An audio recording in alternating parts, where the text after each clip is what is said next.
Welcome to For Footballers Only. I'm Coach Mike, I'm James Pinay. and we have a special guest. Sheila Bbosa. Bosa, really. Bbosa. Lovely name, lovely name. Thank All you. right. So, Bbosa, do you go by Bbosa or Sheila? Which one do you prefer? Sheila, really. All right. Just call me B. Sheila's good. Sheila's good. Sheila. Sheila, All right. yeah. All right. So, Sheila, let's just get right into it. Where does your football story begin? My football story begins, actually, my dad is the one that introduced me to football. I was born in Africa, so girls are not really, back then, football is not a thing for women. So when I came to America, he didn't have a son. So he's like, hey, let's go try this thing out. You might like it. Me being a girl, I didn't like it, but following daddy's rules, gonna have to try it. So I got into it, and being the only Black person in Boston back then, was kind of iffy. But my dad definitely pushed me into it. He encouraged me. He was on that field. Back then, I was goalkeeper. So he would stand behind the post and he would yell at me, tell me instructions. And I'd be like, no, go away, Dad. He'd be the only parent right there next to me. I'd be so embarrassed. Mm-hmm. But I liked it. And as I grew older, I got better at it. I was very fast, very, very fast. So I was either a goalkeeper or a striker. That was my two positions. And I'm not sure if the program is still there, but the community had a program where every summer you have to kind of get a sponsor for it to be able to go out the world, different countries, and you stay at other kids' houses who play soccer as well, and you learn their form of soccer compared to yours for the summer. So that was cool. I wish I did go, because it's expensive. I'm not sure if it's still there, but he always tried to basically kind of help me get into that program. And then into high school, started getting kind of rebellious. I still did play soccer, but it wasn't my main focus. He was trying to make it my focus. It's like, you could get a scholarship. And I was definitely getting, at 9th grade, I actually was offered a scholarship at, it was an all girls Agnes Scott College in, if I'm not mistaken, it's in Maine. Mm-hmm. And I was offered a scholarship in 9th grade. So he was like, you should push it, I was like, okay. So about in the 8th grade, no, not 8th grade, I want to say 11th grade, I moved to Georgia. And Georgia, compared to Boston, soccer is not a thing. If it's not football or drumline or basketball, soccer wasn't a thing. Yeah. And when I got into the soccer teams, oh gosh, I hated the teams because they were so bad. I'm a sore loser. I hate to lose. And the teams when I played in Boston, we were pretty good. When we lost, we cried. Even though we're in first place, that one game we lost, we cried. Here, they lost. Our first game I played in Georgia, we lost 13-0. I cried. They was like, oh, it's okay, we're used to them. I'm like, what kind of is this? 13. I didn't even believe people can score 13 goals. Yeah. That's crazy. Yeah. I was the only girl that ended up getting a scholarship with the school. So I went to Clayton State, getting out a family. My dad was very kind of controlling, so I didn't get out to have fun like everybody else did. So when I went to college, I was like, this is my time. I'm not here. I can play, right, I could do whatever. So my thing was, I went to parties. I still played soccer, but I was not going to class. I went to soccer practice and the games and nothing. I ended up losing my scholarship. I regret it till today. I will tell anybody, if you're good at it, do not give up. Do not give up. because you have a lot of opportunities. And I feel like if I stayed into it, I would have probably been pro. I'm not trying to egg myself on or nothing. Yeah. I So, probably would have been pro. yeah. Okay. That's my soccer story. Yeah. I So was going to ask real quick, right? Because you said okay. Africa. Or where in Africa are you from? Uganda is in East. Oh, Uganda. Yeah, yeah. Cool. Right. Go ahead, Mike. Yeah. So when you're born in Uganda and then you come, and when you guys came, you went straight to Boston? Yeah, straight to Boston. So, and then you were playing. So during that time you're playing, who did you have any football idols? Any winning football that you looked up to? When I first came to America, the team that I played on at that time, the coach actually got us to go to see the women's soccer team. And I saw, being the only Black girl, I saw her name is Brianna Scurry. Yeah. She's a female goalkeeper. Yeah, you were a goalie as well. Yeah. Ever since then, I was like, damn, she's really, really dope. Only Black girl out there killing it. Yeah. That was my nice. That was my moment. Nice. Yeah. I mean, she's a legend. They won the World Cup. So we're just gonna get into this question that we always ask, and I'm gonna prep you by saying that no matter what you say, oh man, there's no right answer.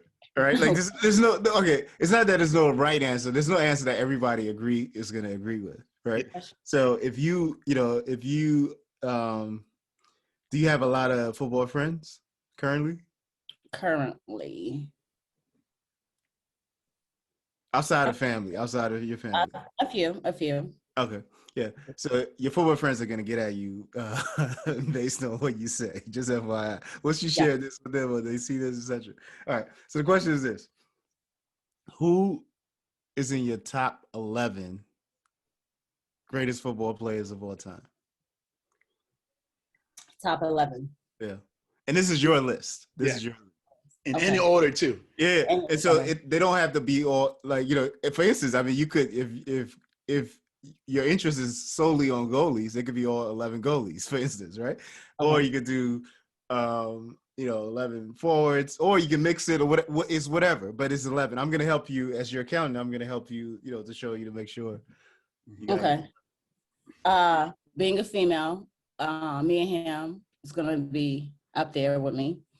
As well as what's her name? Sunwin, she's China. Yeah. She's good. Marta, she's Brazil.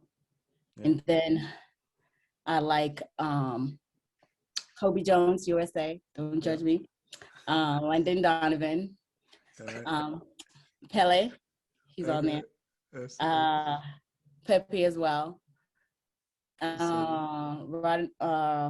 Ronaldo. Which Ronaldo? Brazil. Ronaldo. Okay.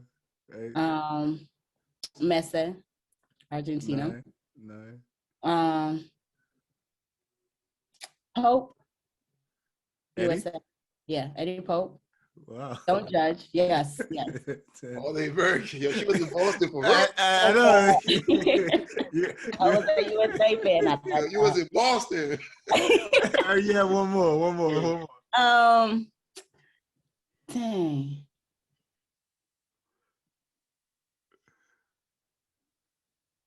Do I? No, of course, my goalkeeper. She taught me a lot. I learned from her. Scurry. It's gonna be. Okay, Scurry. Yeah.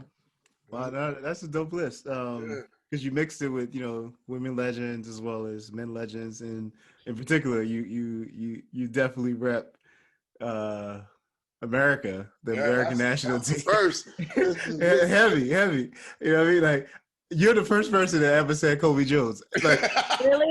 Seriously. Yeah, I mean, yeah, that's good. Yeah, a lot of people have said Eddie Pope, and like it's understandable, but you're the first person that's ever said Kobe Jones. And, Kobe was a baller. He wore my favorite number and all that. So, another question. So, what's your favorite football club?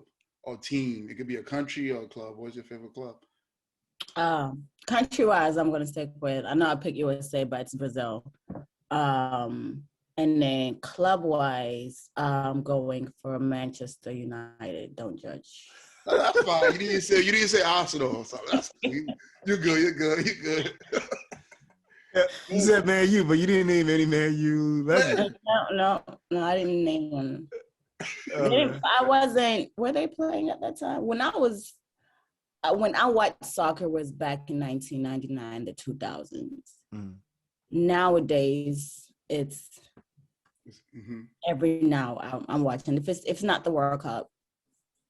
Yeah. Yeah. So as a kid, coming from Uganda and then going to Boston, it's freezing, and then you go back to the warmth in Georgia.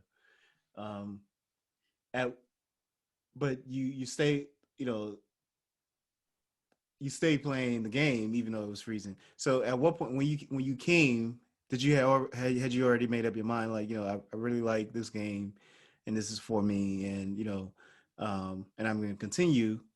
Or was it more motivation from your dad? It was more, it was actually for me. I was good at it.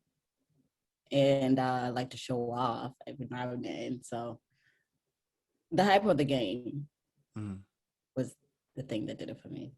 Yeah. It's not even about, I played football for fun. I played basketball in high school. I ran track. Yeah, those are great sports. But something about soccer, the footwork and handling that ball is different from, I would say, other sports to me. Yeah. Another person. It's the one sport that can actually bring other countries together where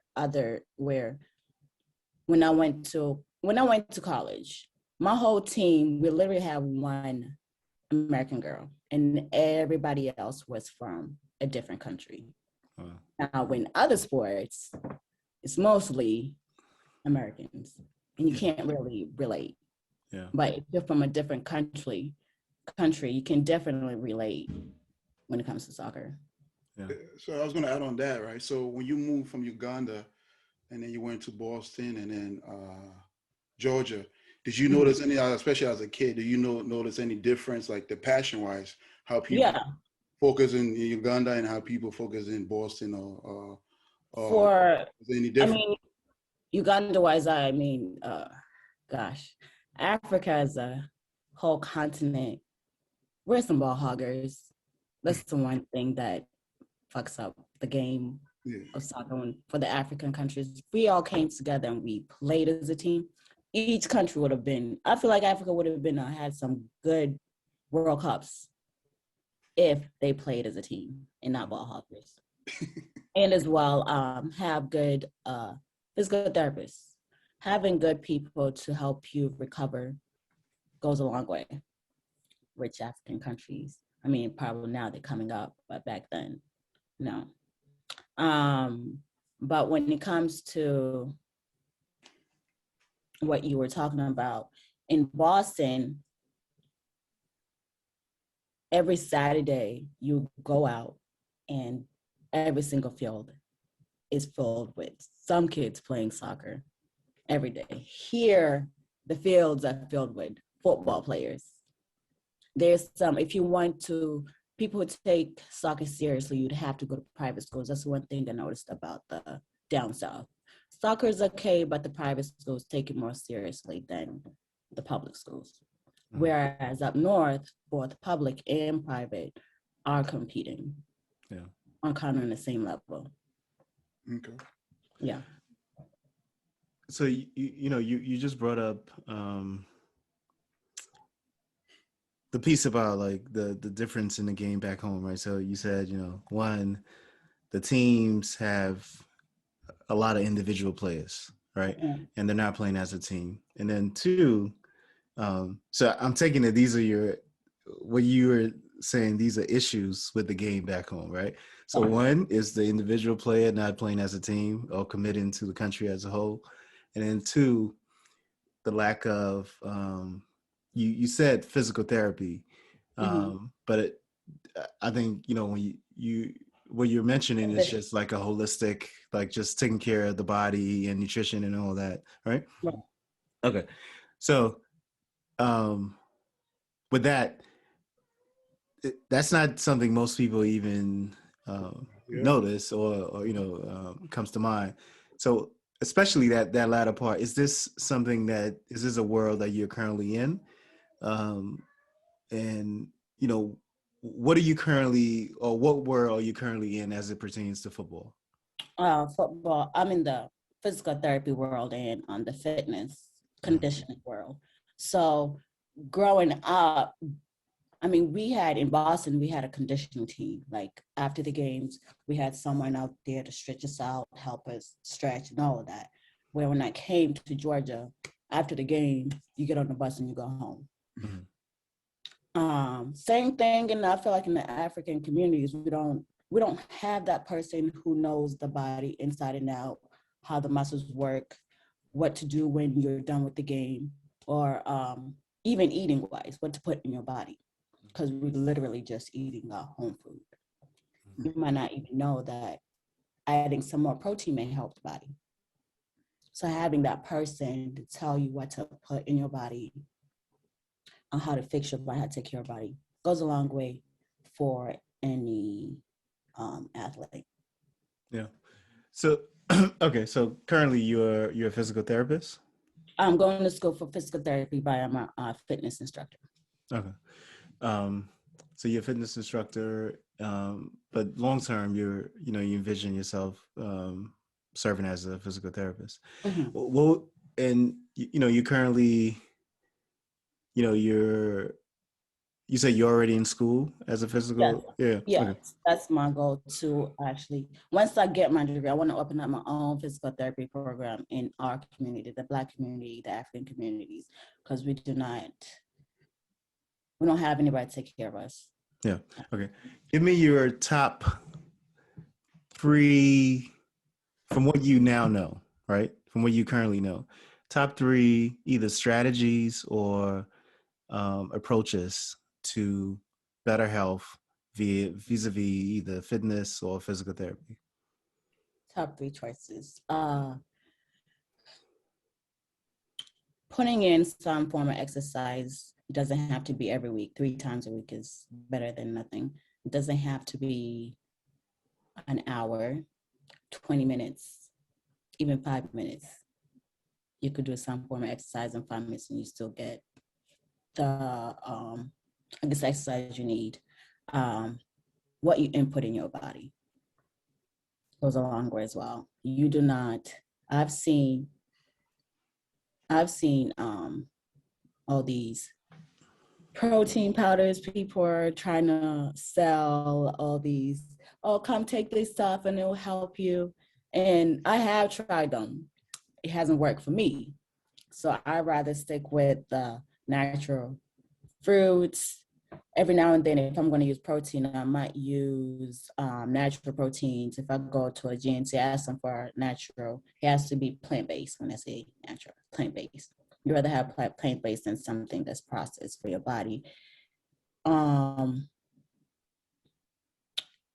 a lot of greens on your plate, staying away. If you're trying to lose weight, try to stay away from red meat. If you're trying to gain weight for soccer players, red meat is a good way as well to keep your energy up and your muscle. So they'll be my top 3: eating, exercising, and actually stretching. So question, like currently, like are you, like, because you're a personal trainer, right? And are you focusing on athlete currently, or what are your focus currently? My focus, I'm a mom, so my focus are for women who are trying to get their bodies right. For mothers, actually. I will help anybody else. If you don't have to be a mom, I have she's an athlete. but she likes my workouts compared to other people's workout, where I don't want to, when I come to you, I do not want you to feel like you have to look a certain way. I want you to work on you, your body, how you want it to look like. Because I had an issue with myself and how I look like. People tell me, yeah, you have a great body, but to me, I didn't feel like I had a great body. So you have to learn how to love your body inside and outside.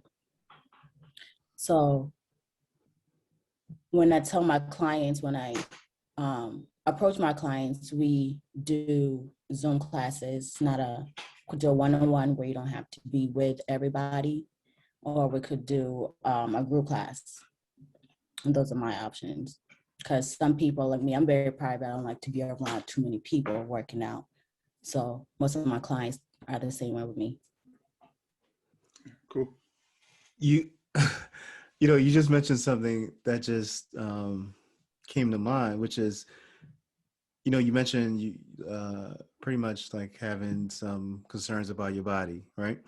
And the question really is, as a young athlete, right, a young female athlete, did you have those concerns and thoughts as well? Because the reason I bring this up is as a we deal with youth development for both boys and girls, Mm-hmm. and it's not the visual aspect, right? Like the way the body looks is not a concern for like younger male athletes. It's Right. more the performance, right? Right. But based on what you just said, and obviously taking into account societal norms and cultural pressures, etc. Um, until you just said this, like it never even clicked to me that there's a potential that some of our young female athletes may not be as concerned with the performance piece, but more so the aesthetic, the visual aesthetic. And so that's why I'm asking that. Did you experience that or had those concerns as a young athlete? No, not as a young athlete, because when I was young, we weren't really concentrating on, well, the girls I hung around, we weren't concentrating on our looks. Mm-hmm. We were more worried about the game. But mm-hmm. as you grow older and you get to be, when I say older, high school, college, that's when the body starts to come in. You want the boys to look at you, so you want to wear the shorts. If your legs don't look right as an athlete, you're not going to wear those shorts. You're going to end up wearing them long ass pants.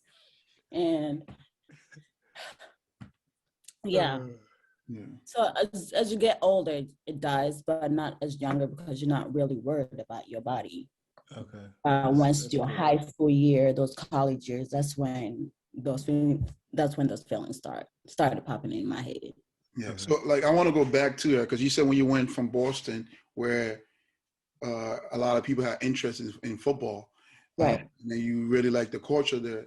So when you moved to Georgia, and there was no interest or passion, what kept you going? Or was it your dad, or was just like you said, well, what kept you going to keep playing when you was in I hung around people who mm-hmm. played soccer. That's what kept me going.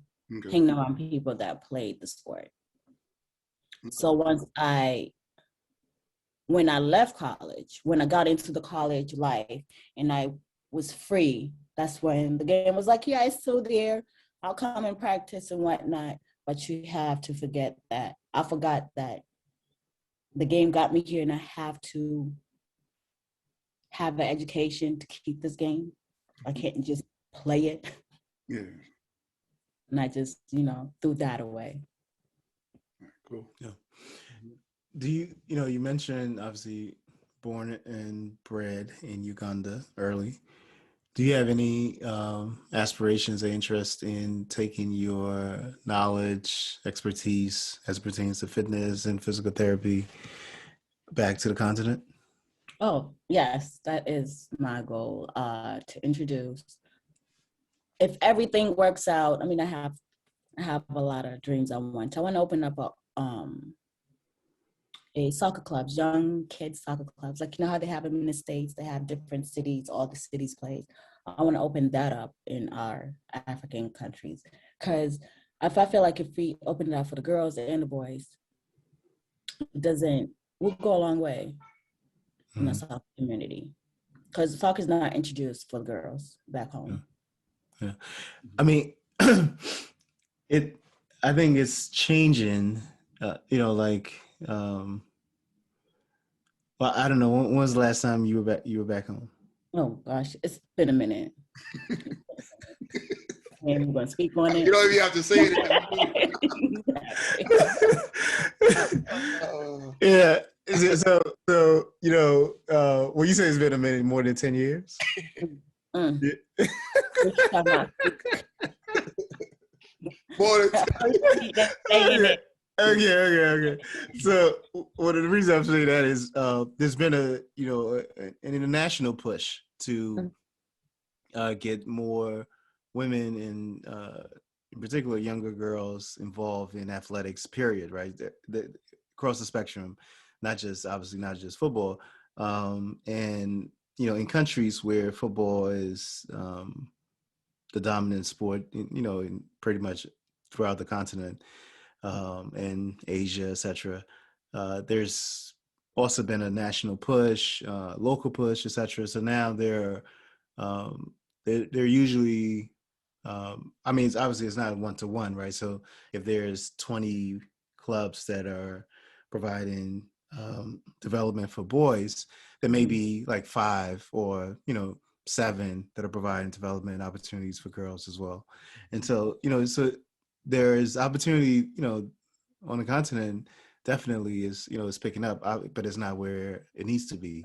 Yeah. And so we can definitely go in and add some push to the movement.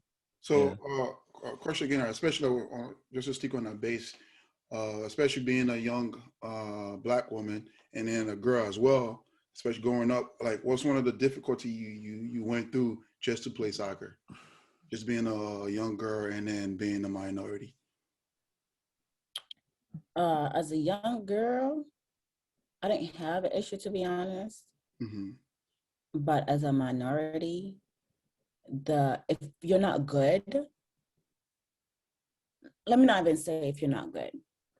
You have a Caucasian girl who is not good on the team. You have a Black girl who is the same level as that Caucasian girl.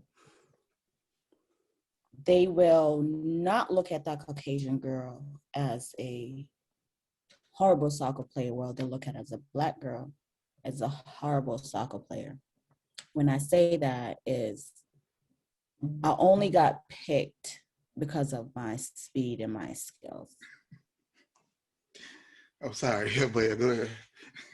We talk about this all the time. But go ahead. I'm sorry. They know it as just kick the ball far as you can to Sheila, and she'll go chasing it. Because she has the speed. Mm-hmm. But they didn't, after the game, I wasn't one of them. Yeah. Okay. Yeah, so let's unpack this. A couple of things. One is the term or the idea of minority in itself. It's misleading. But obviously, I know what both James and you are trying to say.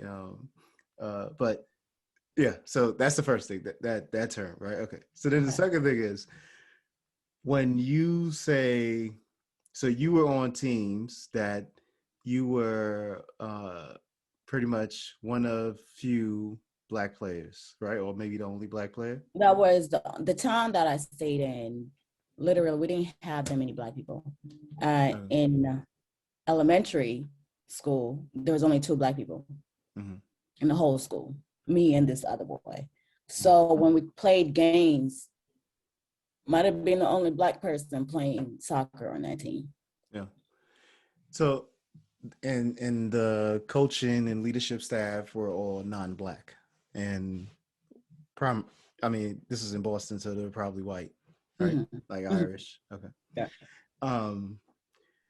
And did you have anyone, either your parents or, community member or even yourself, bring this up to the leadership or to the coach? Just your observation of what was going on, which was that, the skill level between myself and say one of my teammates is not the same, but yet I'm not being given the same opportunities, and I'm just serving as a workhorse and not using my talents fully. I'm just put on the wing and just kick the ball and I'm going to chase it, and if I get hurt, I get hurt or whatever. Was this ever discussed with the coaching staff, either by you or by an adult talking to them? No. I was shy.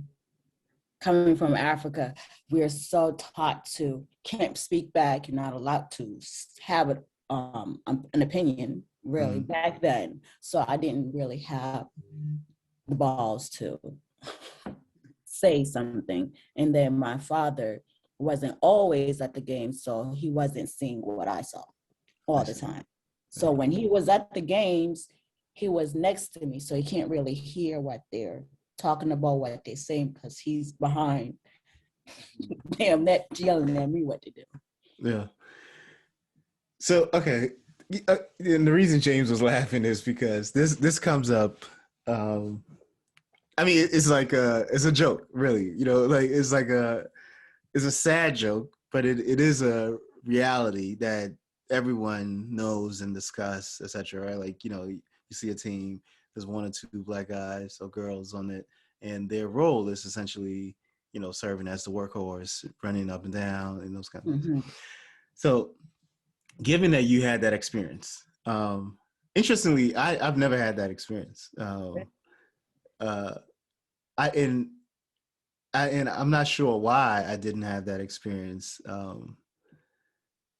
But anyway, this is not about me. We can have another conversation. But given that you had that experience, do you, like, what would you say to someone that have their kid in that situation? So two things. One, what would you say to like your younger self or your younger family, right? Like, if you can look back at your family, what would you say to you guys? And then two, what would you say to coaches that are currently, or leadership that are currently in this same situation? Because I think part of it is, I think people don't realize what they're doing in a lot of instances, right? Sometimes, like, a lot of our actions are subconscious, right? So a lot of it is conscious, but there's almost like a equal amount that's subconscious, and we just go with emotion. And so it's like, oh, this is black guy or girl, they look strong, just put them in, just, Right. But anyway, so let's go to the first one. What would you say to your younger family or younger self? Family, my younger self, I would tell my younger self to be more outspoken. It's okay to speak. If you feel some type of way, it's okay to speak up. Mm-hmm. Family, I would tell, don't be so uptight about your child. Don't be so, hey, do this, do this, do this, do this. Sometimes you have to be aware of the surrounding as well, because your child might be doing the right thing, but he's led by I'm not going to say bad example, by a coach who just doesn't give a, my French, doesn't give a shit. So having a conversation with your child, with your players, goes a long way. Mm-hmm. That's what I would say. Okay. So what would you say to the coach or the coaches? So essentially coaches, right? And in particular, yeah. I think, because you're focusing on this angle of, the single or few black players on the team. And so what would you say to those coaches to kind of bring an awareness to them, going back to the point I made earlier, where they may not be fully aware of their actions and the implications of their actions?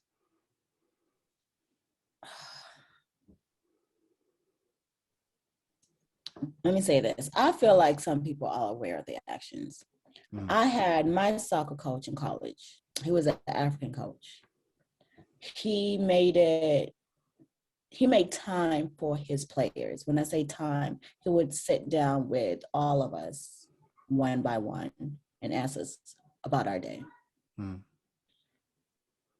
My coach when I was younger, he was Caucasian. He just, if you weren't good, he's not talking to you, type of thing.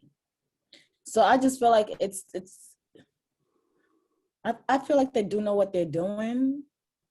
They just don't really sometimes care, as long as they're winning the game and they have their good players out there. You should be lucky enough to be on the team.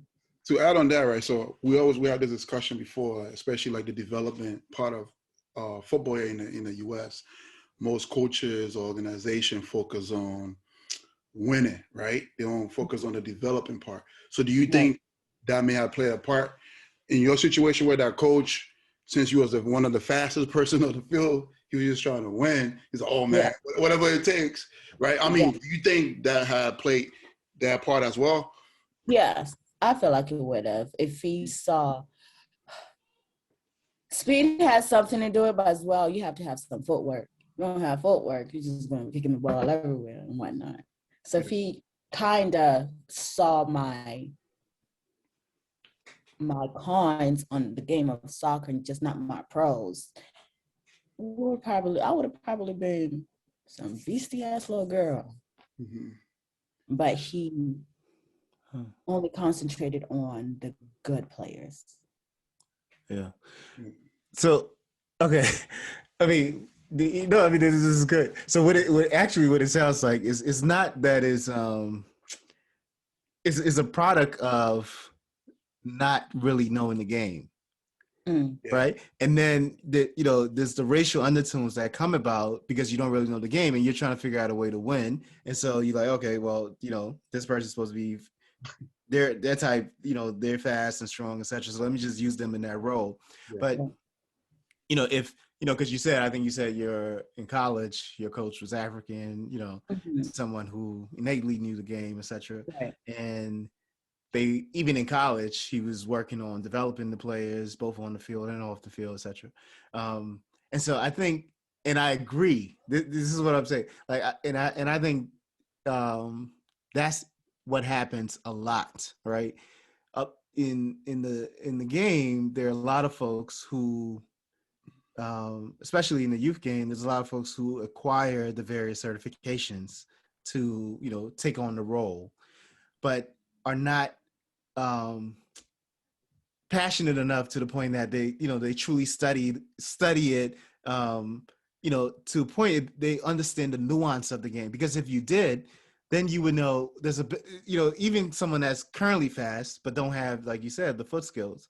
I should focus on developing that player so that and make them more dynamic, give them the foot skills and give them the field awareness, etc. So, I can imagine having an attacking midfielder that's fast. Right. You know what I mean? Like that's even more deadly than just kicking down. Like, so yeah, I mean, this is just, that's my perspective on it. No, I agree. I definitely agree. Okay. I agree. What would you say currently, you're, and you said you're a parent, right? Yeah. Boys or girls? Girl and boy. Oh, both. Yeah. And are they playing? I'm trying to get them into it. When I got my daughter, she wasn't feeling it. She just sat down the whole time. But now she's like, yeah, I want to play. So I'm pushing them into. I just don't want them.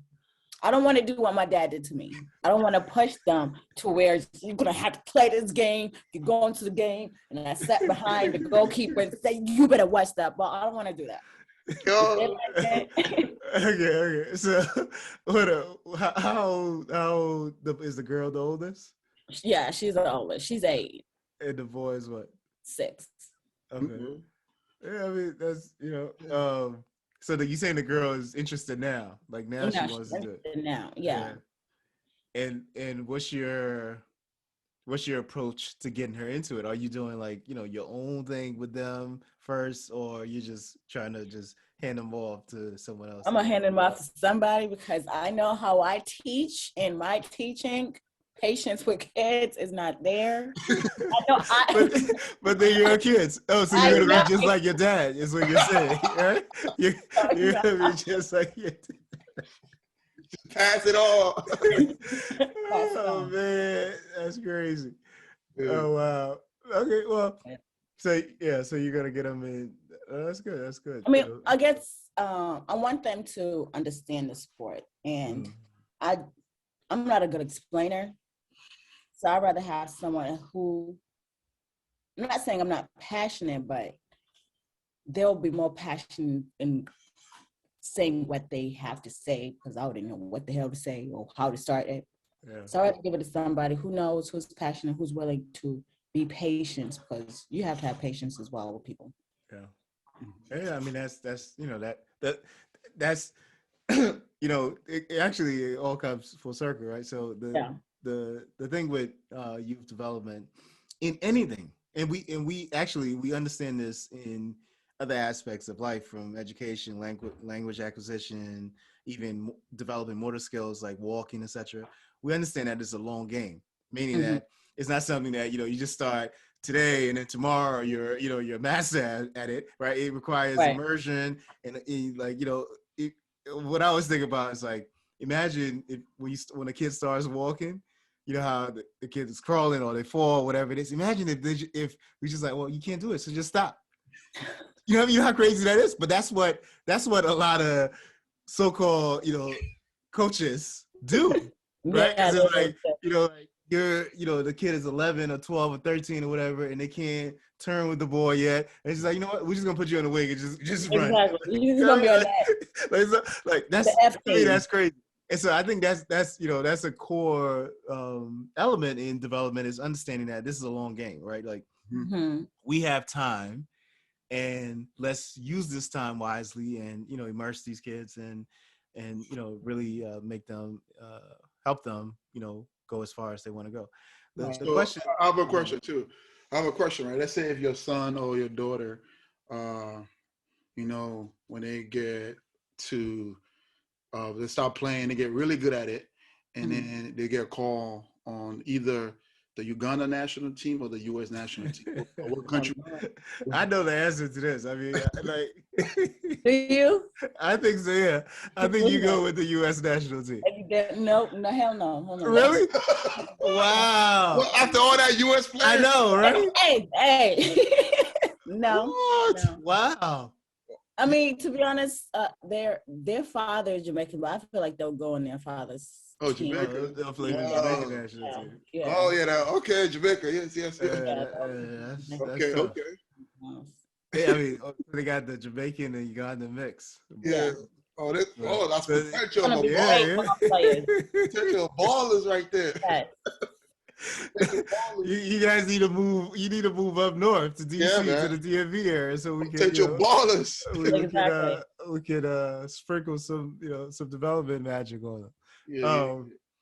In your playing career, or even now as actually let's do this first. Now as a fitness trainer, what do you find to be the most challenging aspect of your role?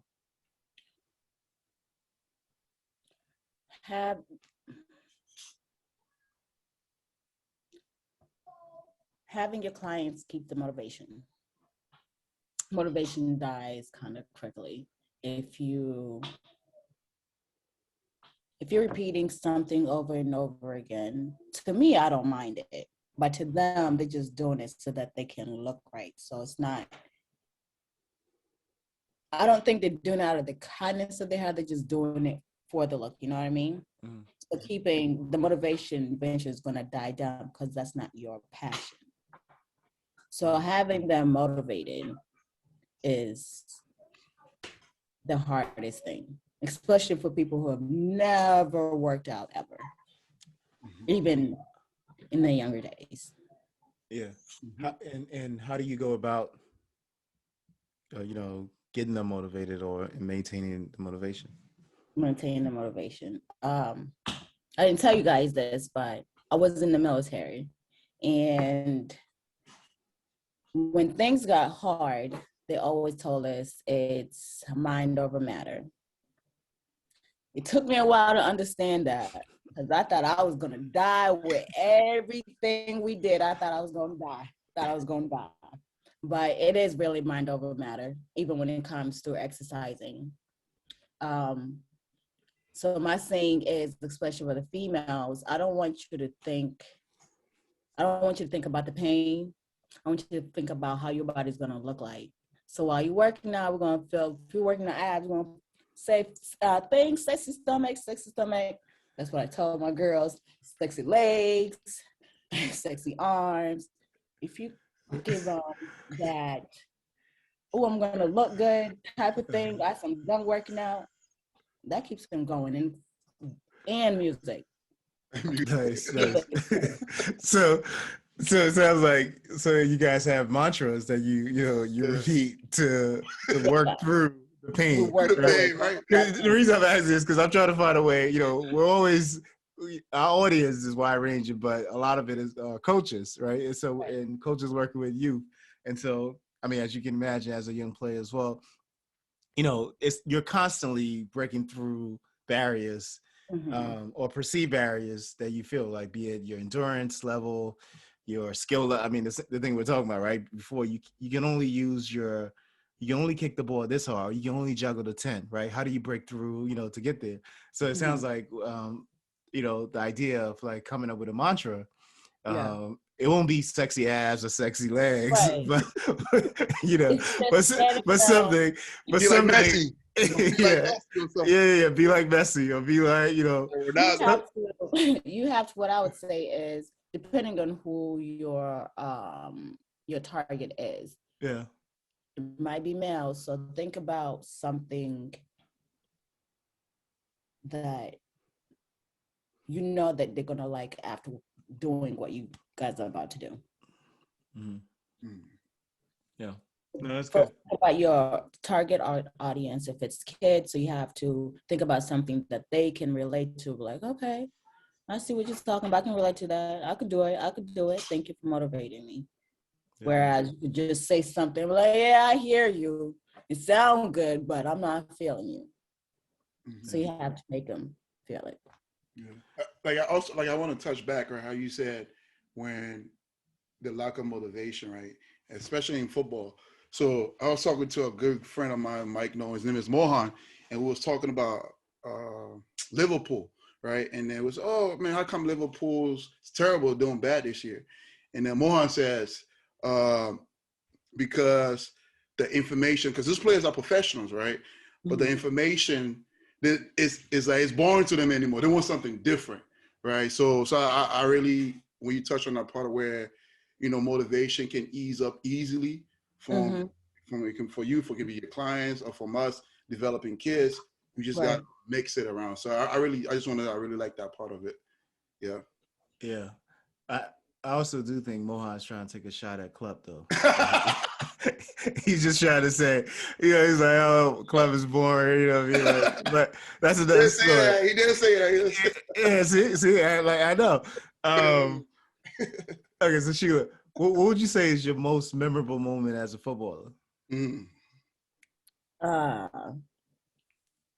speaking from a female perspective. I'm going to say that. Yeah. To be honest, it was kind of sounds cliche. To me, it was the get-togethers with the girls. The girls back in Boston.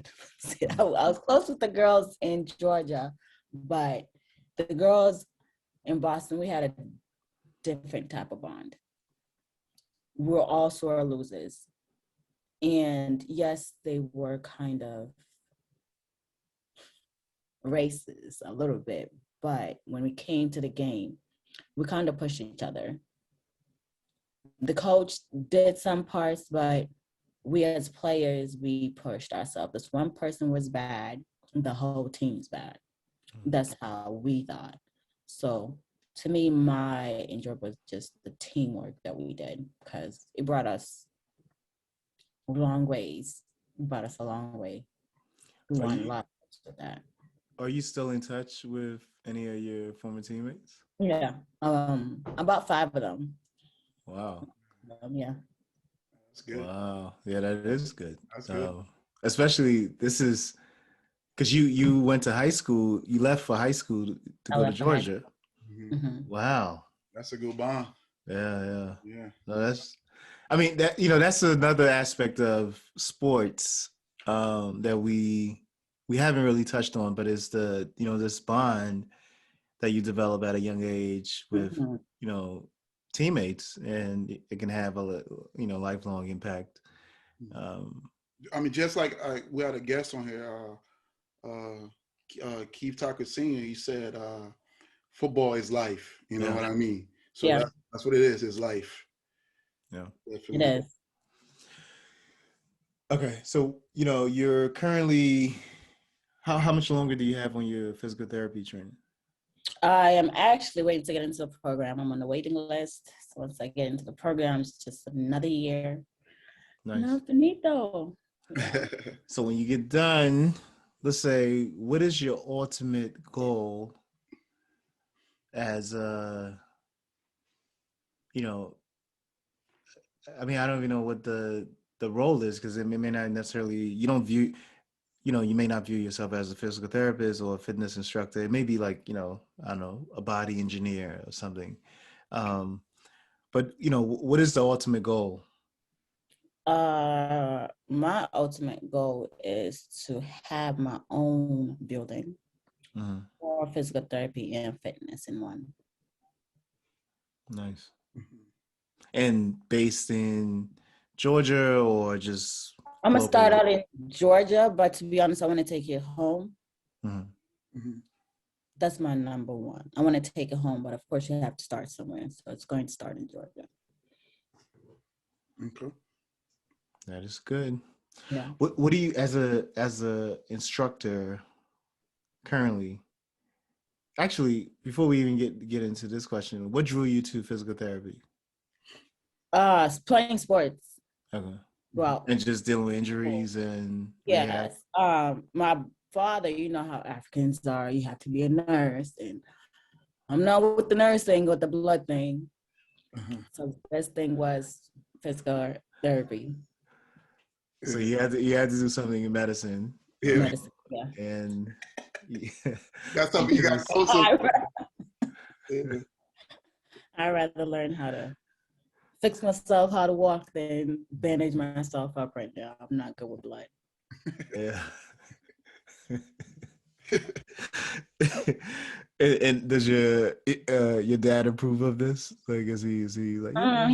He's still like, still nursing is a thing, not to make a lot of money. I'm like, I hear you, daddy. Come on, somewhere else right now. Oh man, are you?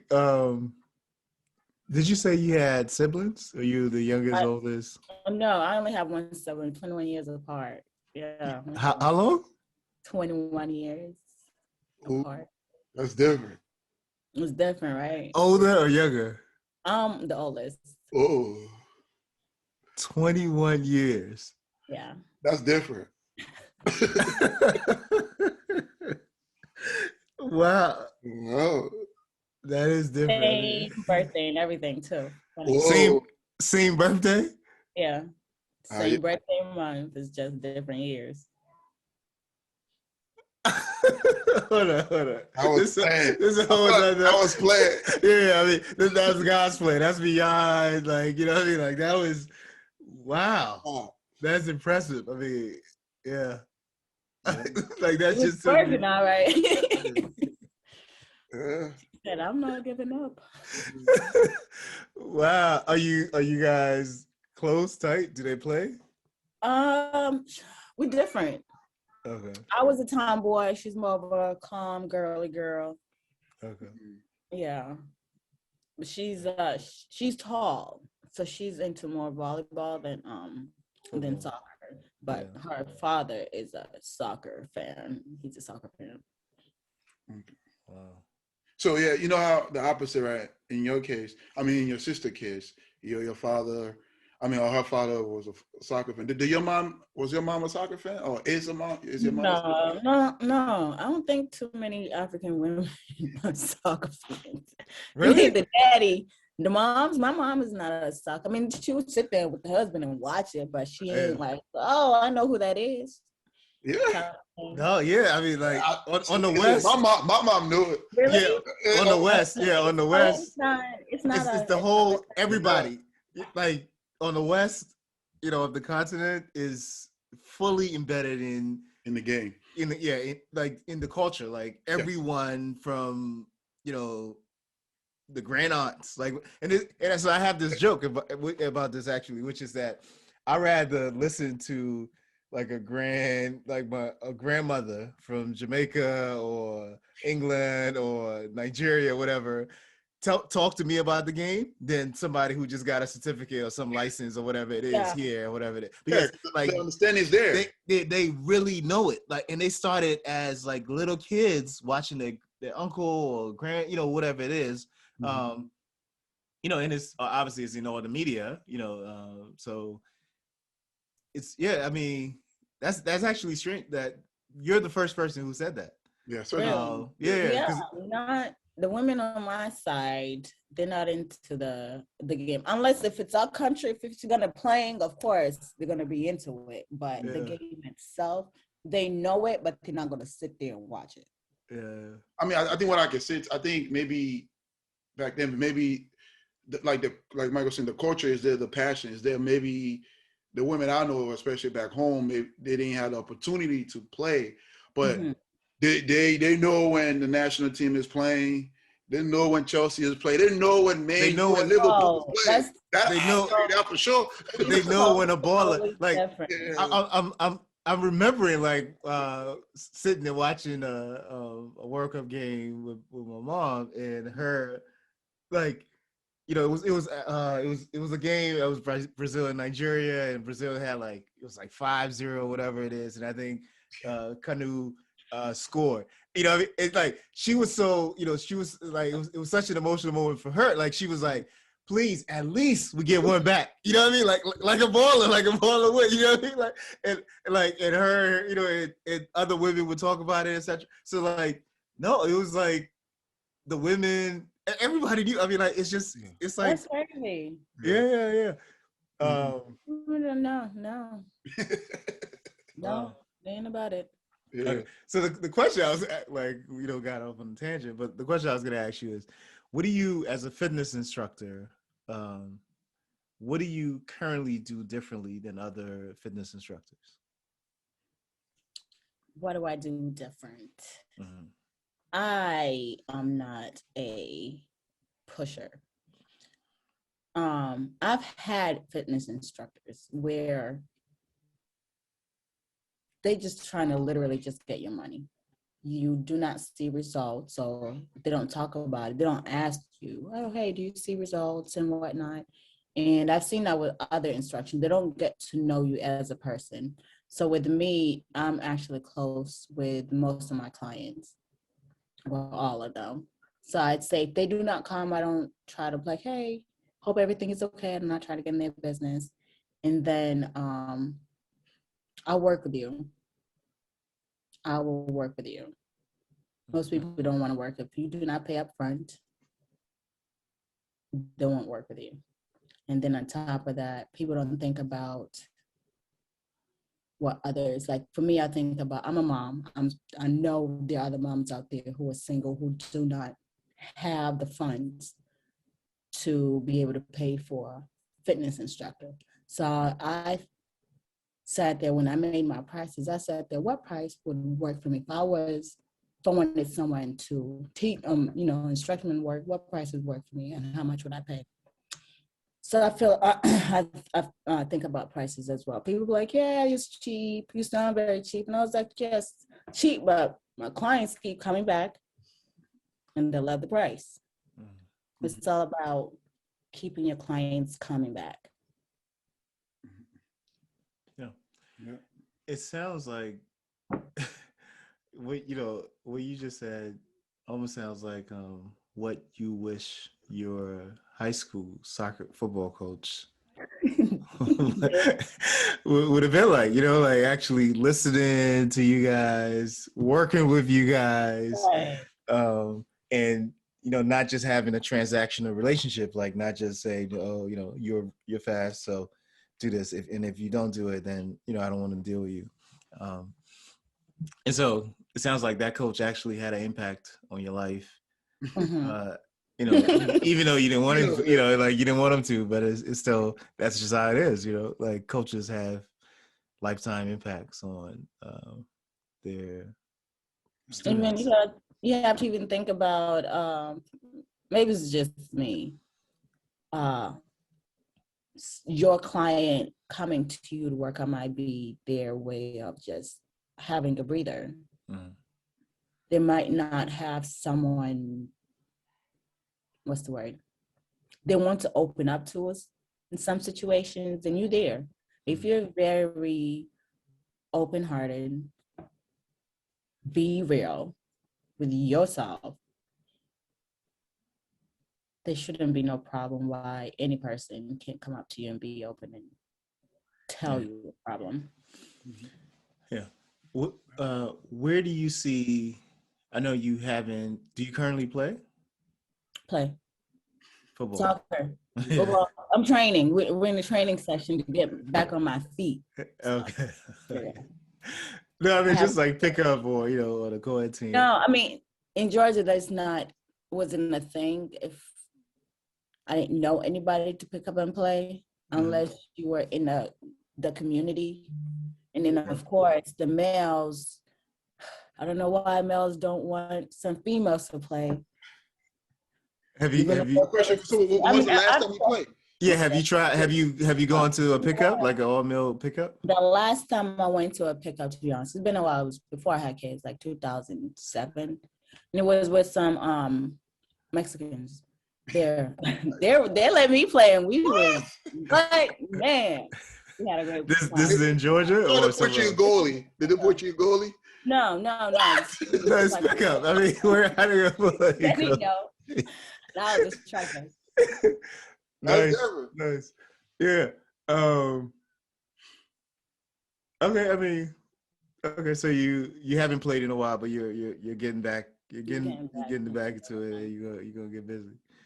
So I wanted to ask, right? So especially when you was playing, do you have like a favorite football move? Did you have any like a move that you remember that you used to do? My favorite trick was, I can't explain. I don't even know the name of it, to be honest. I forgot the name. It's called the Shelia. You have a ball, you flip it. But I think that's the name of it. It's called the Shelia move. Oh, the rainbow? No, the Sheila. The Sheila move. Oh, okay. We gotta hear this. You gotta keep up. You gotta keep between up. your legs, and then you try to flip it up over your head, and then you start juggling. Okay. Oh yeah, I know. I mean, it's Bernardino used to do this a lot. Yeah. Cool. Okay. That's my favorite. Nice. It's been a blast. It's been a pleasure. Thank you. Thanks for joining us. One question I wanted to ask you though, the reason I asked if you still play is, you have young kids that you're gonna get in the game soon, and two, well, in particular, your daughter. Where do you see the future of women's, football? In America, women's soccer team, I feel like it's going to be a little bit.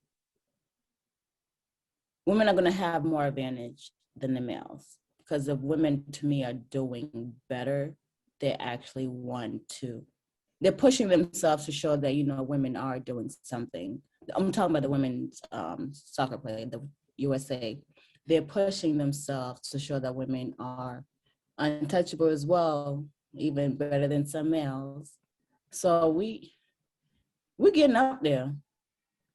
We're getting up there when it comes to the game, but I'm hoping that they are able to advertise it in other countries and letting the kids know that, you know, you guys are allowed to play this game. You have opportunities to play this game. Just creating opportunities for kids. Because most of the time, if you do not have money, you're not going to be able to play the game.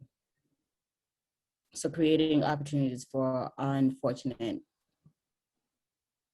people would be a way to start. And I feel like females are creating that. Yeah. Mm-hmm.